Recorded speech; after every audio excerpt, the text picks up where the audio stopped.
نظر الاسلام کا شاہکار نظر الگیتی۔ قاضی نظر الاسلام کی ادبی خدمات کا دائرہ اس قدر وسیع اور ہمہ ہے کہ اسے کسی ایک نام یا ایک لقب سے یاد کرنا کافی نہیں۔ انہوں نے جبر و استبداد اور انسان کے ہاتھوں انسان کی تحقیر کے خلاف جو نعرہ بغاوت بلند کیا، اس کی بنا پر وہ بنگال کے باغی شاعر مشہور ہوئے۔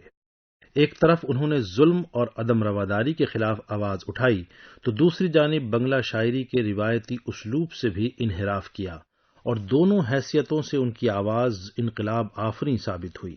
جوش حریت میں ڈوبے ہوئے ان کے نغمے ملک کی ایک بڑی آبادی کے لیے بیداری کا سبب بنے۔ آزادی کی جدوجہد میں نظر الاسلام کے نغموں نے جو کام کیا وہ یادگار ہے۔ یہ ان کی شاعری کا ایک رخ ہے، ایک اہم رخ، لیکن اس ایک ساز میں بہت سی آوازیں ہیں، اور ان آوازوں کے مجموعے سے ایک ایسا بھرپور سنگیت پیدا ہوا ہے جو بے مثال ہے۔ ایک مسلسل غنائیہ جس میں بغاوت کے بفرے ہوئے نعرے بھی ہیں، حسن و عشق کے رنگین گیت بھی، ایک حساس شاعر کے داخلی جذبوں کے ساتھ ساتھ ایک معاشرے کے دکھ درد کا افسانہ بھی ہے، اور قوم کے ماضی و حال کی المناک داستان بھی۔ جذبات کے اس تنوع اور اظہار کی بے پایاں قوت کے علاوہ یہ تمام شاعری ولولۂ زندگی سے سرشار اور ایسے پیغامات کی حامل ہے جسے دنیا کے لیے ایک مستقل درس حیات کہا جا سکتا ہے۔ شاعری یا موسیقی کا یہ مشغلہ صرف جذبات کے اظہار تک محدود نہ تھا۔ قاضی نظر الاسلام کی زندگی ایک سرگرم عمل فنکار کی منفرد مثال ہے۔ کسی سیاسی جماعت سے وابستہ نہ ہونے کے باوجود گاؤں گاؤں اور شہر شہر آزادی کے نغمے الاپتے ہوئے گھومنا ان کا کام تھا۔ آزادی ان کا محبوب موضوع تھا۔ اسی کی لگن ان کو جیل لے گئی، اور وہ 20 برس اپنی آتش نوائیوں سے نوجوانوں کا خون گرماتے رہے۔ پہلا نعرہ جو نظر الاسلام کے منہ سے نکلا وہ مؤذن کی تکبیر اللہ اکبر تھا۔ وہ موضع چرولیا ضلع بردوان کے قاضیوں کے گھرانے میں پیدا ہوئے۔ 25 مئی 1899 ان کی تاریخ پیدائش ہے۔ والد کی وفات کے بعد 8 سال کی چھوٹی عمر میں مسجد کی خدمت سنبھالی اور مؤذن بنے۔ خوش الہانی بچپن سے ہی زندگی کا حصہ بن گئی تھی۔ محض 20 برس کی عمر میں ان کی نظم ودروہی منظر عام پر آئی، جس نے بنگلہ شاعری کے نئے مزاج کو طے کیا۔ یہ بنگلہ کی لطیف رومان پرور شاعری میں ایک نئی آواز تھی، جس میں بجلی کی سی تراری اور طوفان کا سا زور تھا۔ اس میں قوم کو غفلت کی نیند سے بیدار کرنے کا جوش تھا، اور پھر قومی شاعری کا یہ سلسلہ دراز تر ہوتا گیا۔ نظر الاسلام کی قومی شاعری میں خودداریت، خود اعتمادی، بھرپور ہمت، جمع مردی اور بہادری کا ولولہ ہے۔ انہوں نے قوم کے ہر طبقے کو ساتھ لیا، چاہے وہ دیس کے نوجوان ہوں، کسان ہوں یا مزدور، مرد ہوں یا عورت، ان کے لیے سب اہم ہیں۔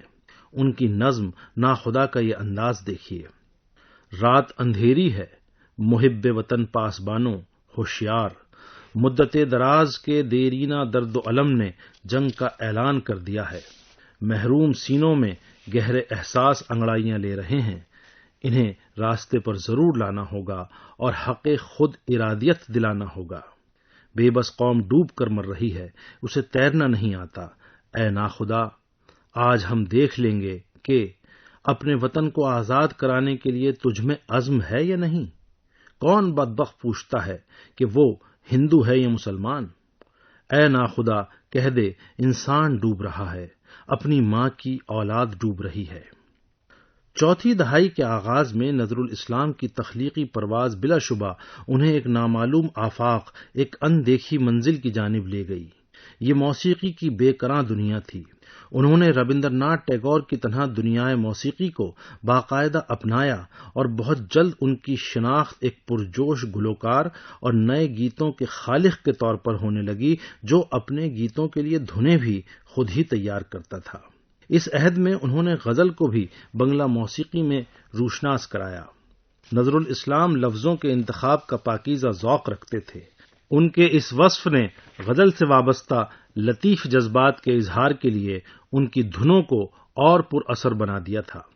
بنگلہ سنگیت کی دنیا میں ربندر سنگیت یعنی ٹیگور کے گیت اور نظر الگیتی یعنی نظرل کے گیت مشہور و مقبول ہیں۔ ٹیگور کے یہاں موسیقیت میں بھرپور تاثر ہے، اور اس پر ہندوستانی موسیقی اور ہندوستانی تہذیب و تمدن کا غلبہ ہے، جبکہ نظر الاسلام نے موسیقی کے اس افق کو وسیع تر کر دیا ہے۔ ان کا نظریہ گیت و سنگیت ایک طرف شیامہ سنگیت سے متاثر ہے تو دوسری طرف اس میں اسلامی رنگ و روپ بھی نظر آتا ہے۔ انہوں نے اس سلسلے میں ایک برطانوی گراموفون کمپنی کے مشورے پر استاد ضیاء الدین خان سے باقاعدہ تربیت بھی حاصل کی۔ کلاسیکی موسیقی کی اسی تربیت نے نظر الگیتی کی تخلیق میں اہم کردار ادا کیا۔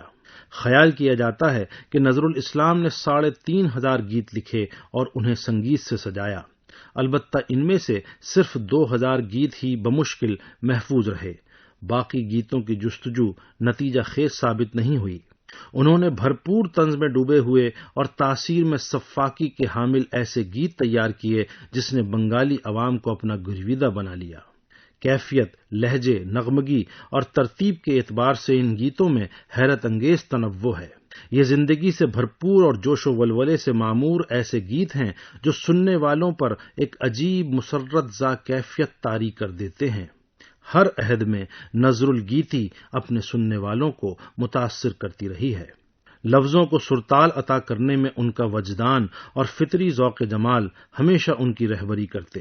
وہ اکثر کلاسیکی راگ اور لوک دھن کے خوشگوار امتزاج سے اپنے منفرد گیت کو پرکشش ہی نہیں بناتے بلکہ اس پر اپنی چھاپ ثبت کر دیتے۔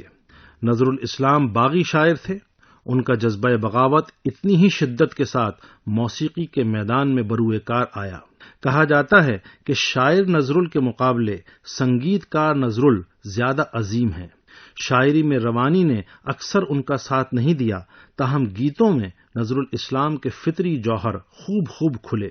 گیت کا یہ والہانہ انداز دیکھیے: دور رہنے والے پریتم تجھے حاصل نہ کر سکا، اس لیے یہ گریہ و زاری ہے۔ دریا میں تھپیڑے اسی لیے آتے ہیں کہ ساحل ایک دوسرے سے نہیں ملتے۔ تم مل جاتی تو بانسری بھی خاموش ہو جاتی اور ہلاکت خیز موت آ جاتی۔ تمہیں پا نہ سکا، یہی وجہ ہے کہ میرا سینہ خالی نہیں ہے، بانسری کا سینہ خالی ہے، اسی لیے نغمے پیدا ہو رہے ہیں۔ نظر الاسلام کے گیتوں اور غزلوں کے مطالعے سے ان کی رومانی زندگی کے بہت سے گوشے ہماری آنکھوں کے سامنے آ جاتے ہیں۔ اس میں شبہ نہیں کہ ان کے دل و دماغ میں آتشی اولے پلتے تھے، لیکن صاف شفاف آسمان پر جب حسن کا پیکر نظر آ جاتا تو وہ اپنے دل میں عجیب سی کسک اور تڑپ محسوس کرتے۔ وہ ہمیشہ محبت اور حسن کے سودائی رہے۔ انہوں نے ہر جگہ محبت کے گیت گائے۔ کوئی کامنی صورت ان کے گیت کے بول سے مشہور ہو جاتی تو ان کے ہونٹوں سے نئے بول اور نئی دھنیں پھوٹ پڑتیں۔ گیت کا یہ انداز دیکھیے: میں نے دل کا سودا ایک بار نہیں کئی بار کیا ہے اور ہزاروں قسم کی موت مرتا بھی رہا ہوں، پائل کی جھنکار کی طرح پاؤں میں بجتا بھی رہا ہوں، آنسوؤں سے میں نے کتنے ہار گوندھے ہیں جن میں میرے دل کا خون شامل ہے۔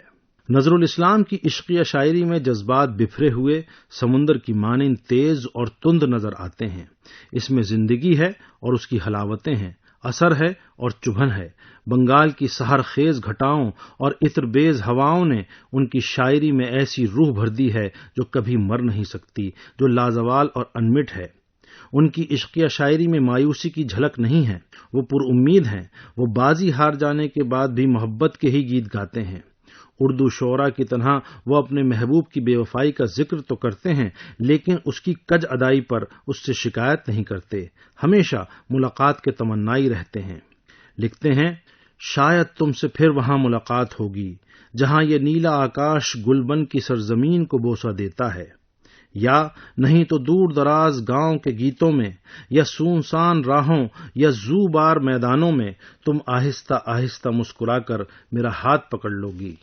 یہ پھیلا ہوا آسمان اور دکن کی یہ خوشگوار ہوا تمہاری خبر دے جاتی ہے کہ جنگل کی سپاٹ راہوں میں تم ہولے ہولے آؤ گی اور تمہارے تبسم سے شاید تمہارے دل کی باتیں شفق کی سرخ راہوں پر تحریر ہو جائیں گی۔ نظر الاسلام بیک وقت شاعر انقلاب بھی ہیں اور عروس سخن کے امین بھی، مناظر فطرت کے ماہر مصور ہیں اور موسیقی کی تانوں کے رمز شناس بھی۔ ایک طرف وہ آتشی نظموں کے ذریعے باغی شاعر کے روپ میں نمایاں ہوتے ہیں تو دوسری طرف حسن و عشق کے راگ الاپتے ہیں اور کہیں تصوف سے بھرپور کلام سے عشق حقیقی کے فلسفے کی گتھیاں سلجھاتے ہیں۔ شدت جذبات، تاثیر، اسلوب میں نیا پن، فارسی، عربی، سنسکرت اور بنگالی الفاظ کی کامیاب آمیزش، یہ ہیں وہ خوبیاں جو ان کے گیتوں میں نظر آتی ہیں اور جو نظر الگیتی کو منفرد رنگ روپ عطا کرتی ہیں۔ نظر الگیتی کا افق اس قدر وسیع ہے کہ ان کی تخلیقات فطرت انسانی کے حسن اور بین الاقوامی بھائی چارے اور انسانی حقوق کی حامی و علمبردار بن گئی ہیں۔